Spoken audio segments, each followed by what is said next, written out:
Hey guys, how's it going? Patrick here with a very interesting tale to tell you today.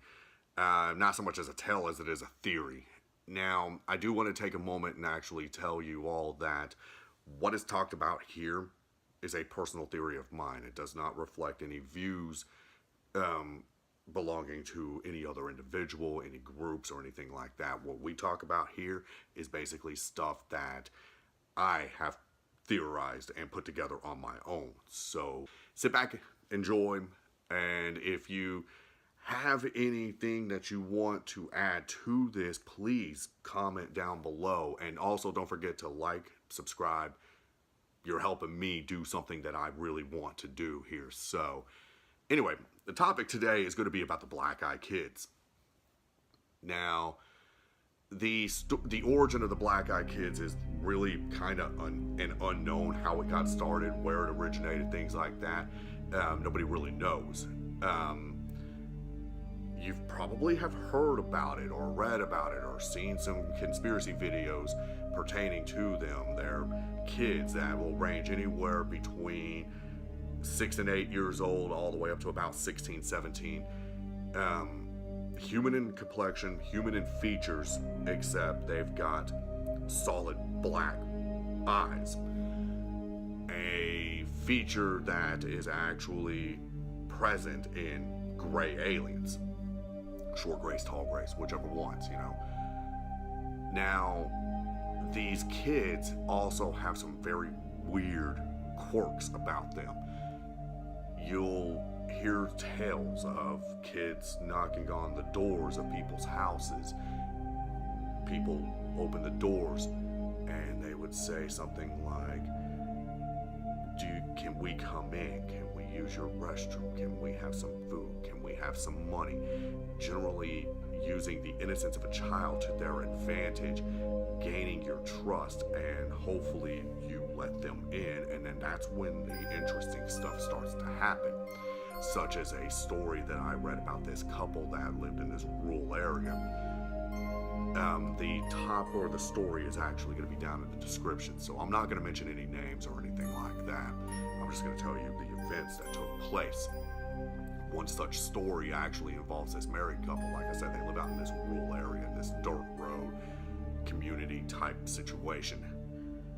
There had been a blizzard, it had been snowing, and the wife hears a knock on the door. She gets up, she goes to the door, and there's these two children standing there, probably 10 years old at the absolute oldest. It was a boy and a girl. They did not make any eye contact, so that was one interesting thing to point out. They never made any eye contact with the people that were living in this house. They asked the phrase, "Can we come in?" And it's very interesting to point out that there are two different versions of this story. In one version of the story, it was pointed out that their tone was very musical but kind of robotic at the same time. Very monotonous, but it had a real musical tone to it. Can we come in? You know, something to that effect. Now, bear in mind again, they utilize the innocence of a child to kind of gain your trust and to gain your focus and attention and whatnot. Her instincts as a mother kicked into overdrive, and she had thought that because the closest neighbor to them was about a mile down the road, so it had been snowing, so she didn't know what in the world had happened. Had their parents gotten in an accident? Were they kind of left stranded? She asked where their parents were, and musically they were like, "Our parents are on their way." So instinctively she brought them in. You know, her gut instinct told her, no, don't let them in, but she went against her better judgment and let them in anyway. Now, as the story progresses, her instincts, again, her parental instinct said, get them a blanket, get them some hot cocoa, let them chill. Her gut told her, don't do it. There's something off about these kids. Well, she goes into the kitchen, and husband is left with the two kids. And they're talking and carrying on and whatnot. You know, he's trying to get information about where their parents are at, if they were involved in an accident. You know, the typical stuff that you would ask in a situation of that nature. And they kept saying, our parents are on their way. Well, they have 4 cats. 3 of the cats kind of ran away. And it's interesting to point out that if you know the story that I'm talking about, you know that she basically points out that the cats are very friendly. One cat in particular, who would usually be the curious one and go in and see who the visitor is, stayed hid and was kind of on defense mode. All the hair standing up on end, tail was poofed out. She states that this cat, when she was trying to calm it down, was sitting here growling. You know, kind of that angry, I'm about to pounce and kill a guy tone. It wasn't until she went back in and the husband got up and went to another room, the kids looked at her and she saw the eyes. Again, black-eyed children, the namesake alone suggests solid black eyes. They're kind of big, solid black, no color. They're lifeless black orbs. It freaked her out, but she still gave them their hot cocoa, went to check on the husband. When she came back, the kids asked her, hey, can we use the restroom? She said, yeah, pointed down the hall, they went, okay? It was also interesting to point out, because again, it's a boy and a girl, they went to the bathroom together, okay? So that's a very weird thing right there. I mean, if you're in a, you know, unknown place, you know, you don't know these people, you don't know if they're gonna be saying, ooh, children, and attack, you know, of course you're gonna go, you know, together. However, they went in the bathroom together. Okay, so that was a weird thing that was pointed out there. Now, as the story progresses, she actually goes and she finds her husband and asks him, hey, did you see their eyes? And he actually said, yeah, I was about to tell you. What do we do? The power goes out. This is where the story actually kind of takes a Shining approach. The power goes out, the animals start freaking out. She goes to the hall to check on the kids because, well, they're young. They're between 8 and 10. She checks on them, but they're not in the bathroom. They're standing in the hall. Wind picks up. All this supernatural stuff starts happening. And the kids say together, our parents are here. They walk out the hall, go out the door, and standing out there are 2 very tall men in black suits. The husband kind of waves to acknowledge their presence. The kids get in the car. They leave. Now, there are some interesting things that happened in between here that need to be pointed out. First and foremost, the wife starts experiencing dizzy spells while the kids are there, present inside the house. The husband starts, you know, having dizzy spells at the exact same time. It's also interesting to point out that during the course of this, both of them were perfectly healthy, okay? The wife starts experiencing really bad nosebleeds during the course of this, so she's, you know, tending to that while getting stuff ready to give to them, you know, the hot cocoa and all that stuff. After this happens, sometime later, she actually ends up becoming extremely sick. The husband starts getting extremely sick and starts having regular nosebleeds and dizzy spells and stuff like that. So does she. It's also interesting to point out that one of the illnesses that actually was that the husband ended up getting was a very strange form of skin cancer. Okay. What's fascinating about the skin cancer, because she actually points out in one of the stories that her husband is a stay-at-home dad, basically. He doesn't work. He is always at home, okay? He gets a rare or a type of skin cancer that is present in someone who excessively tans. And they kind of got a kick out of that when he went to go and get checked out, because it's like, why would I go to a tanning bed? I don't even leave my house. But that's where it gets really interesting, because this did not happen until the black-eyed children were invited in. Now, we go down a little ways down the path there, back to 1995, or 1997, excuse me. A gentleman in Abilene, Texas, sitting in his car. He's a writer. He's, taking some notes on a couple of things, and he ends up, pulling over to the side of the road in front of this movie theater. And he goes out to, as he's writing, he gets a knock on his window. Standing out there were two children. There was a taller one, probably about 13, 14 years old, blonde kid. And then there's this little redhead boy, probably about 8 or 9. Tall one asks, "Hey, can we get a ride to my house? And then he explains to the man that they wanted to go see the movie, the Mortal Kombat movie that was playing in the theater across the road there, but they forgot their money. Their house is nearby. Can you give us a ride so I can grab my money?" Little red flags started triggering inside the man, and he basically goes on to say that, "No, I'm actually busy. I got to go and do some stuff." And he's getting ready to put his car in reverse. And as he puts his car in reverse, the older one starts panicking, talking about, "I can't come in unless you invite me," and some other things like that. It was at that point when the man turned and looked, and he saw their eyes, again, solid black, lifeless orbs, cold.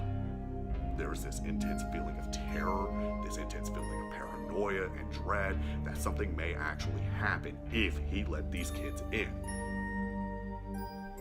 He puts the car in reverse and gets ready to drive away. The kids vanish. As he's leaving, he looks out the rearview mirror thinking that the kids are still going to be there. They're not there.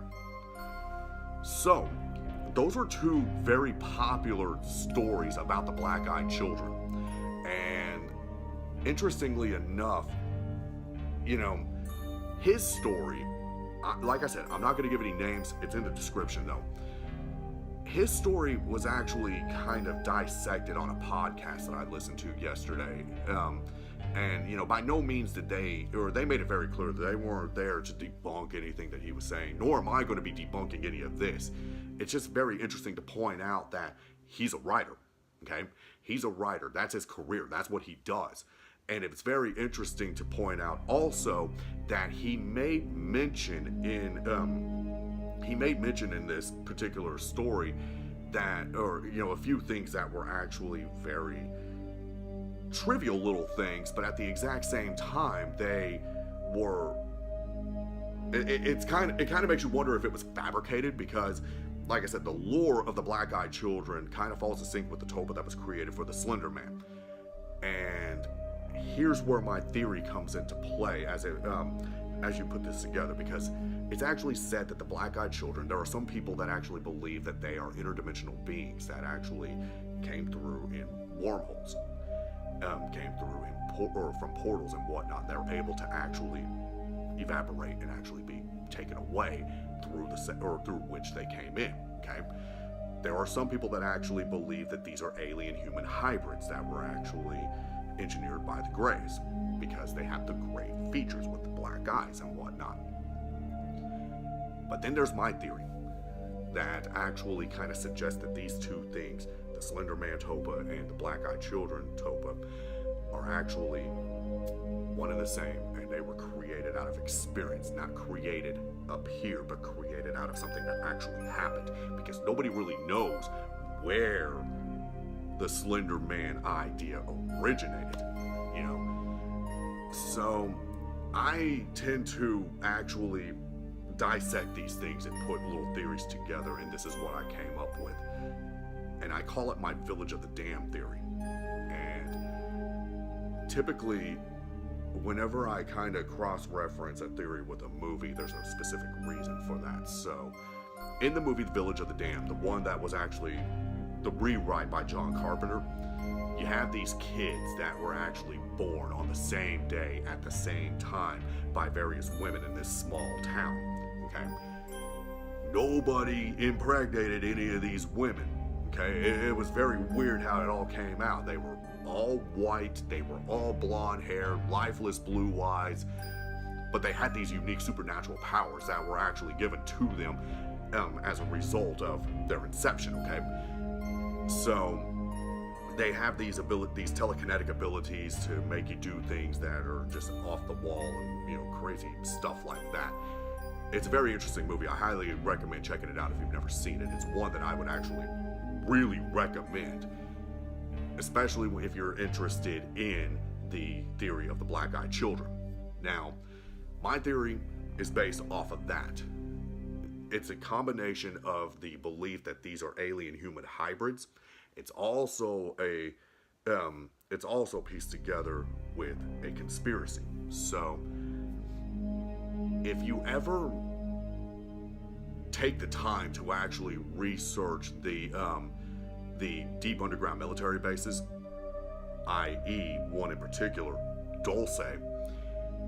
Dulce actually has, or is a multi-level facility that's located in the Archuleta Mountains up in Dulce, New Mexico. And of course, if you follow conspiracy theories that pertain to aliens and, you know, UFOs and things like that, you probably have heard of Dulce.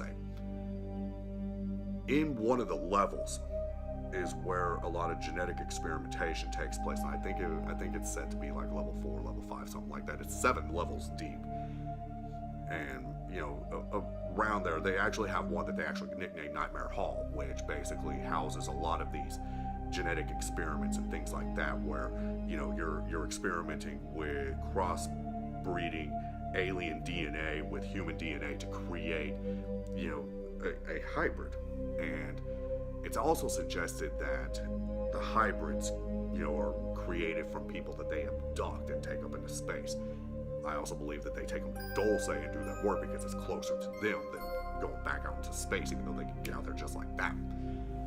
Nevertheless, I believe that the black-eyed children are actually genetically engineered, you know, and I believe that they were created in partnership between the aliens that were taking this, you know, taking these specimens. They were created by the aliens and human scientists. Okay, so they're engineering these kids and creating this new hybrid race of, you know, human and alien. Okay. With that being said, it explains a lot there. You know, it explains the physical features. They always appear to be pale in complexion, dressed very oddly. They have the black eyes, but therein lies also the supernatural aspects of what happened to that couple in that rural community.